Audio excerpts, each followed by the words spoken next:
नमस्कार सबैजनालाई। लगभग चुनाव सिद्धिसकेको छ हैन। चुनाव पनि अब सिद्धिनै आँटेको छ, लगभग सिद्धिनै हाम्रो दुईटा ठाउँमा बाँकी छ। अब भन्नुपर्दा तपाईलाई जसले जसले जित्नु भएको छ शुभकामना तपाईहरुलाई हैन। आगामी दिनमा अब गरेको वाचाहरु घोषणापत्रहरु मजाले गर्नु होला, कामहरु पूरा गर्नु होला र जो हार्नु भएको छ उहाँलाई पनि शुभकामना नै हो हैन। अब हार जित त यस्तै हो, तर कुन हिसाबले हारिन्छ र कुन हिसाबले जितिन्छ भन्ने कुरा हुन्छ क्या। तपाईहरुको अब कांग्रेस भयो, माओवादी भयो, एमाले भयो, यिनीहरूको वार्ड स्तरदेखि लिएर प्रदेश स्तरसम्म अहिले मन्त्रीहरू हुँदा पनि यति लाज स्तर रूपमा हार्नु भनेको त अलिकति कुरा हो नि त हैन। कहाँ तपाईहरुले पैसा खर्च गर्नुभयो, कुन दलालको पछाडि लाग्नुभयो, सही व्यक्तिले पैसा खर्च गर्नु भएन। पैसा त अलिअलि खर्च भएको छ, यो कुराहरू हामी सबैजनामा एकदम ढुक्क छु, सार्वजनिक भइसकेको छ हैन।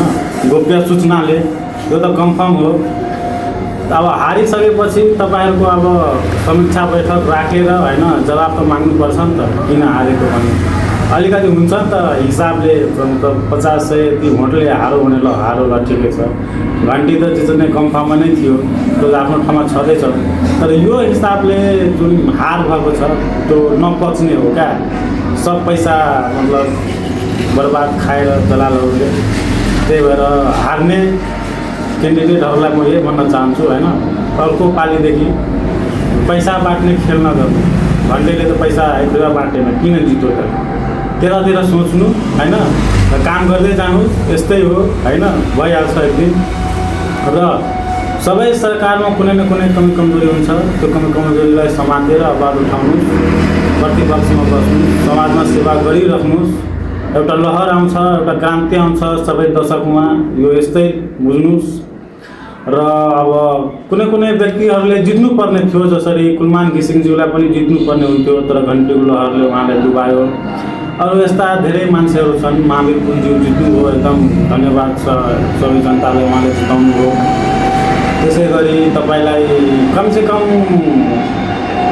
अब मध्य प्रदेशमा भन्नुपर्दा 2-4 जना व्यक्ति हुनुपर्थ्यो क्या संसदमा। जस्तै कि अब प्रचण्ड जित्नुभयो, एकदम उहाँ सिङ्गल जित्नुभयो त ठिक छ, उहाँको पार्टीहरू पहिलाको हिसाबले उहाँ मात्रै जित्नुभयो ठिक छ। उहाँले अब एउटा मान्छे चाहियो नि त, बुजुर्ग, एक्सपिरियन्स, बुद्धिजीवी हैन, त्यही बाटो देखाउनको लागि के हो कसो हो भनेर। सबै त नयाँ छ अहिले घन्टीमा, उनीहरूलाई गर्दै उड्दै बित्ने छ समय, अनि फेरि हामीले नै गाली दिनेछौँ फेरि 5 वर्षपछि। त्यही भएर 1-2-4टा पुरानो मान्छेहरू पनि चाहिएको छ हामीलाई, एउटा बात छँदैछ, यस्तै हो। अब हेर्नुहोस् आगामी दिनमा के हुन्छ कसो हुन्छ, राम्रै गर्छ यो सरकारले भन्ने आशा छ। लास्टमा अन्तिममा मेरो यही नारा हो यो नयाँ सरकारसँग। पर्दा हाम्रो धरानको मेयर हर्षबहादुरज्यू जित्नुभयो, खुसी लाग्यो। उहाँले अब एकजना त्यस्तो मान्छे हामीलाई चाहिएको थियो जुन बालेन दाइको टक्करमा होस् हैन। प्रतिपक्षमा बसेर तपाईँ अब स्टेटसको भरमा चल्दैन। अब हेरौँ तपाईँले के गर्नुहुन्छ भनेर हामी पनि हेर्न रेडी छौँ। र यसै गरी तपाईँ जुन छ प्रतिपक्षमा बसेर एकदम खेलिराख्नु हैन, सरकारको नराम्रो काम विरुद्ध शुभकामना छ तपाईलाई। अरू सबैलाई जो छ प्रतिपक्षमा स्वतन्त्र उम्मेदवारहरू, अरू पार्टीकाहरू हैन, यस्तै त हो।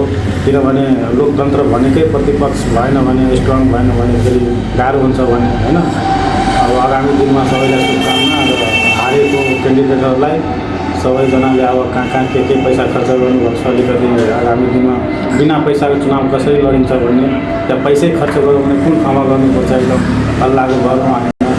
मान्छे व्यक्ति भएर तपाईँको कार्यकर्ताहरूको कारणले पनि तपाईँहरू मार खानुभयो। एउटा हारेर पनि मान्छे जित्छ, हारेर पनि मान्छे जित्छ। र कुन लेभलमा हारिन्छ कुन लेभलमा जितिन्छ भन्ने पनि हुन्छ नि त। पुरा एकदम यो त अब कस्तो भन्नु, कस्तो न कस्तो हो। ठिकै छ, सबैजनालाई शुभकामना, धन्यवाद।